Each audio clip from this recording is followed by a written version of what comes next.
Okay, sorry it took me a second to say anything, but here it is. I've taken and disconnected the drive shaft, and let's see if you can see underneath here.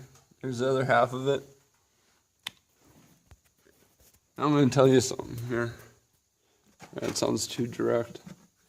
Alright, the nuts are 11/16. The bolts are 5/8. Why they're different, I don't know, but they are.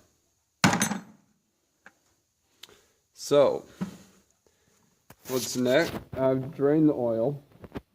Let's bring you over here and explain a little bit about this. Here's the drain plug. It's old square head.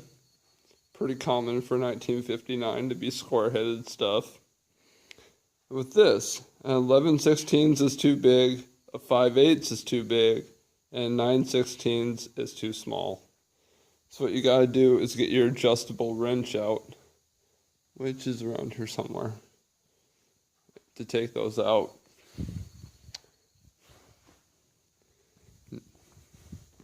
Now the next step is, well, it's two things, but I'm going to make it one.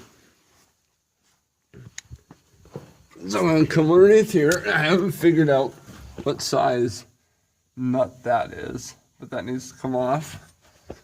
And over here is the speedometer drive gear. There's a nut right here where my finger is. I'm moving my finger. It'll come off of the socket, I just can't remember which one.